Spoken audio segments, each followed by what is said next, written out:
Hej och välkommen till ett nytt avsnitt av Raimats Vinskola. Den här gången blir det en liten intervju på engelska. So here we are in the middle of the Raimat vineyard with viticulturist Joan Esteve. Could you please tell me a little about what makes this vineyard so special? Yes, I would say that this is a combination of different special things. The first one is the soil.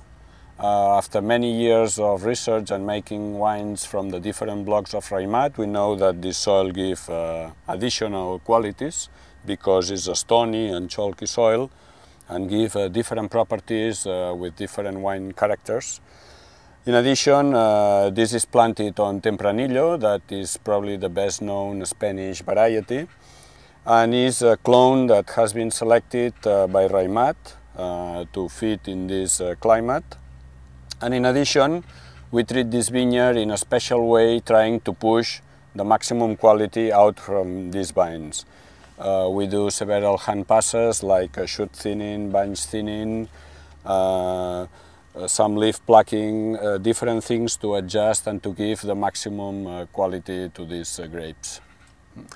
Could you tell us a little about the life cycle of the vine?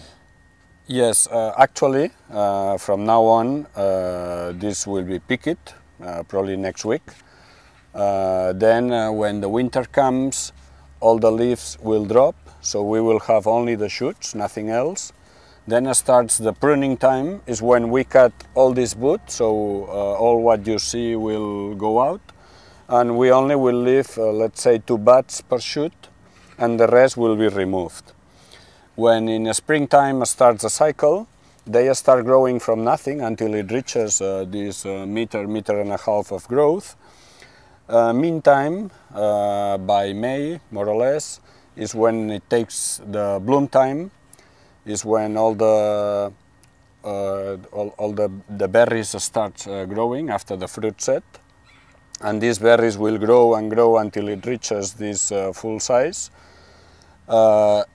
Everything is, you have to imagine these bunches as green, and then it takes what we call the brazen, is when it changes from green to red, and from that point to the harvest is when the ripening takes place. In that process is where all the flavors, all the sugars and everything is fitted in the berries, and is when all the wine and the character is made.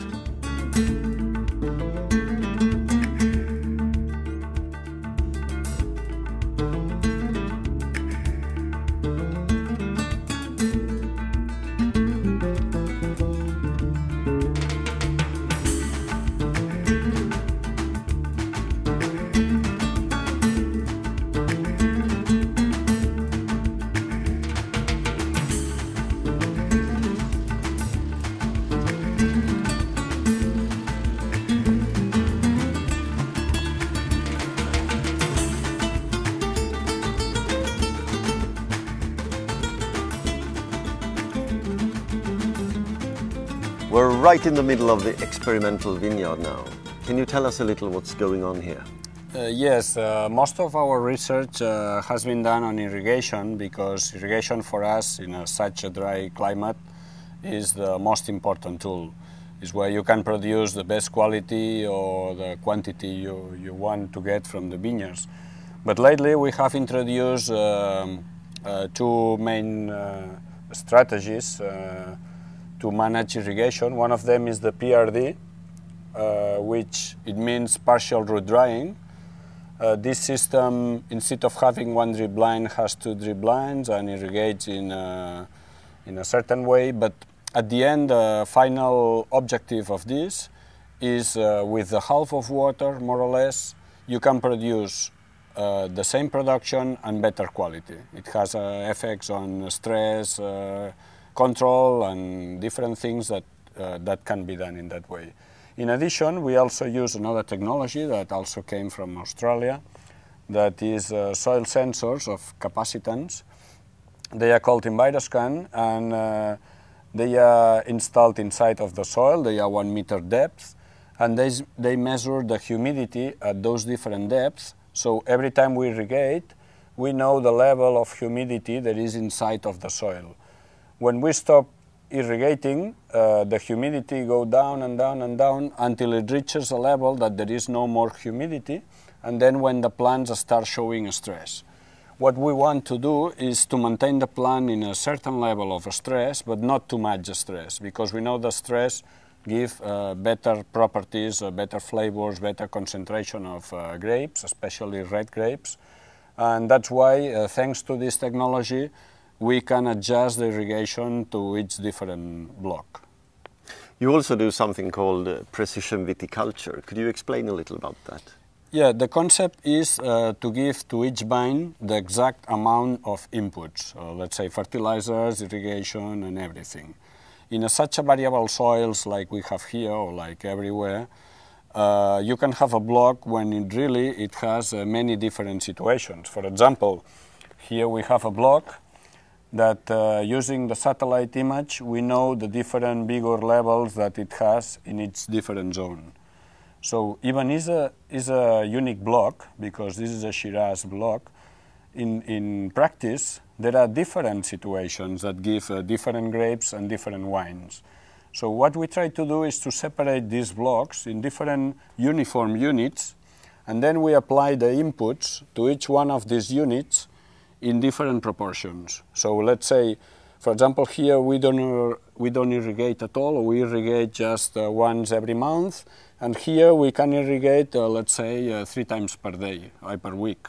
So based on the capacity of each soil, we can apply the different amounts of fertilizer or irrigation to produce different grapes and to trying to reach the uniformity we would like to.